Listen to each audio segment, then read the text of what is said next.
सबसे पहले तो ये कि शियाटिक नर्व के लिए एक तो ये कि हम ये टांग इस तरह करके बताते हैं ना कि आप टांग इस तरह उठाएं, ठीक है। टांग आपने इस तरह उठाना है और आपने कोई भी चादर हो, दुपट्टा हो, वो आपने टांग में डालना है और आपने दोनों हाथों से आपने खींचना है, ठीक है। इस तरीके से आपने खींचना है, जितना आप खींच सकते हो। जहाँ भी आपको ज़्यादा खिंचाव महसूस होगा तो उसी जगह पे रुक जाना है, ठीक है।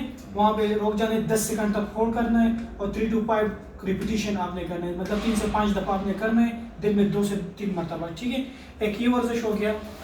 एक जिस टांग में मसला है, मिसाल के तौर पर आपको दर्द यहाँ पे है, तो आपने इस टांग को यूँ रखना है और इस टांग को जो है आपने इस तरह इसके ऊपर क्रॉस में रखना है।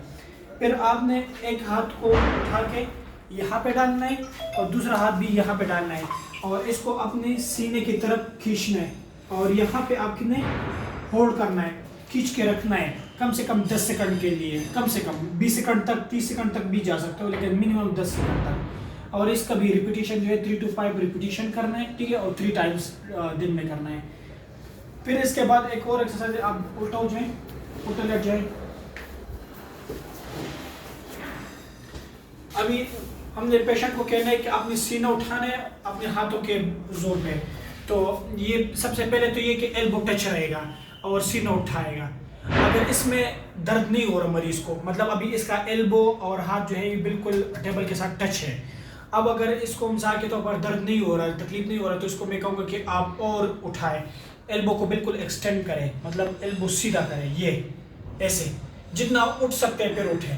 लेकिन वो तब की बात है अगर आपको कमर में दर्द ज़्यादा नहीं हो रहा। अगर ज़्यादा हो रहा है तो फिर आप वापस आ जाएंगे, इतना उठा लें, फिलहाल थोड़ा सा उठा लें। अगर दर्द कम है या बर्दाश्त कर सकते हो तो फिर हल्का हल्का फिर आप उठने की कोशिश करें। तो इस तरीके से फिर आप उठ सकते हैं। कमर का जो एहतियात है और जो शियाटिक नर्व के लिए जो एहतियात है, बेसिकली शियाटिक नर्व तो तब होता है जब कमर में प्रेशर आता है कोई डेस्क की वजह से, ठीक है।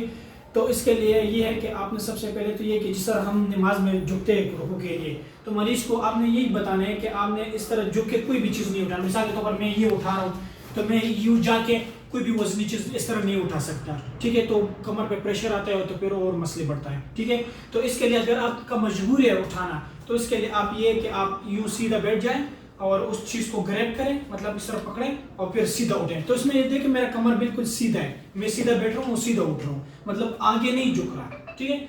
इसके अलावा पेशेंट को आपने क्या कहना, पेशेंट को आपने ये समझाना है कि आपने कमर को जो है वो सपोर्टेड रखना है। मीन्स एक तो ये कि जब ये इस तरह बैठा हुआ है तो इसका ये यू ना बैठे, मोस्टली हमारे पेशेंट यू बैठते हैं, आगे की तरफ झुकते हैं, तो आपने सीना बाहर निकालना है। तो इसका जब ये सीना बाहर निकालेगा तो ऑटोमेटिकली इसका कमर जो है अंदर की तरफ चला गया, तो ये खम बनती है, जो कुदरती खम होती है जो अल्लाह ताला ने बनाई हुई है, ठीक है।